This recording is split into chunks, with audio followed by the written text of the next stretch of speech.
Lucian Grange has responded to Drake's legal team request for information, and a lot of K-bots barely read it, and the only thing they took away from it is that Drake is in a slave deal and owns none of his music. Here I am to prove you all wrong once again and share information for people who may not know exactly what's going on. Last August, I said, this 100 gigs website drop has me thinking Drake may be going independent sooner than we think, especially with the direction that the music industry is going. Grange Incorporated is really going to be the only way to be a true artist and have actual control. If I had to guess, the album that he drops after this collab album with Party will be the one to take him to the next level. This next year and a half is going to be special. We're officially in August, and I said the album after the collab album with Party will be the one to take him to the next level.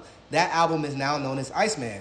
So stay with me now, because you know I know what I'm talking about. I'm going to break it down even further. But first, we have to understand the terms of Drake's deal, his previous and current deal. Universal Music Group, which has invested hundreds of millions of dollars in Drake, including long-standing and critical financial support for his recording career, the purchase and ownership of the bulk of his recording catalog, and purchase of his music publishing rights. Now, if you read that on the surface, it may seem like UMG is saying they own Drake's publishing, they own the bulk of his recording catalog, and they basically fund his entire career. But that is not the case in the slightest. In Drake's legal petition towards UMG, he says that he's the sole owner of the copyrights to Drake's entire catalog. So since these are both sworn upon court documents, who's telling the truth?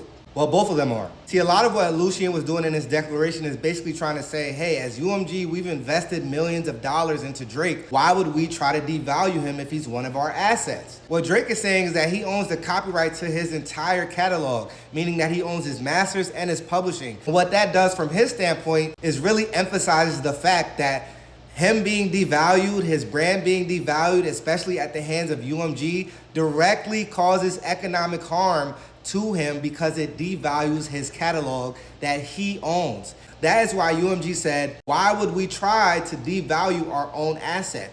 But it's not their asset. Drake is not their asset. He owns his masters and publishing from 2009 to now. This is a look into the deal that Drake signed with Young Money back in 2009. He got a $2 million advance, which at the time was pretty much unheard of, especially for someone in hip hop and rap. He also retained his publishing rights to his songs. He only paid 25% of his music's revenue to the label as a distribution fee. Drake basically hired Young Money and Universal to distribute his music in stores for him and nothing else. They didn't own his masters, they didn't own his publishing, and they didn't own his career. Now, this has been confirmed by multiple sources, including Drake's former manager, Cortez Bryant, who said in 2009 when Drake signed his first deal, the record company, UMG, doesn't have any ownership of Drake. The label does not have participation on profits, they don't have ownership of his masters. We control his entire career. Those deals don't happen anymore. Drake was not in a 360 deal. UMG was simply distributing his music. You can see even quoted in this article, it says the overwhelming majority of new artists signed financially restrictive 360 deals that sap their touring and merchandise income and offer much more restrictive profit sharing. Drake didn't have that deal in 2009. So from early on, he had leverage, and that's the key word here. After Drake completed his Young Money deal in 2018, he was on the market until 2022 when he signed one of the biggest deals in music history directly with Universal Music Group. People called it a LeBron-sized deal because it was in the hundreds of millions of dollars. The deal was confirmed by Lucian Grange in an earnings call, and we learned that it was a multifaceted, expansive deal that encompassed recordings, publishing, merchandise, and visual media projects, aka a 360 deal. That deal was inked in 2021, and that's also the year Drake dropped Lemon Pepper Freestyle, where he confirms the 360 deal. 360 up front, it all comes full circle. In this lyric, I think Drake is actually confirming the amount he's getting because it was rumored that the deal was near 400 million. It might have actually been 360. And then he goes on to say it all comes full circle, and we're going to get to that in a bit. One of the main ways Drake has leverage in the situation is similar to how he started his career. He has his masters. And now, instead of getting $2 million and being able to keep his masters, he got $400 million directly from Universal and is able to keep his masters. Owning the masters is basically owning the real estate of the music. Whoever owns that is gonna get the lion's share of the revenue that's generated from that music. And that owner is Drake. So similarly to early on in his career, UMG is most likely only getting an administration fee or a distribution fee for actually distributing Drake's music. Later that year, in September of 2021, Drake confirmed the fact that he owned his masters as well. And you know what I'm on, blowing past you, owning masters. I personally think that was a shot at Jay-Z because Jay-Z took a shot at Drake. On DJ Khaled's track, I Got the Keys, Jay-Z rap. Nigga, so he's asking me the key. Till you own your own, you can't be free. Till you own your own, you can't be me. And that line was in direct response to Drake rapping on Summer 16.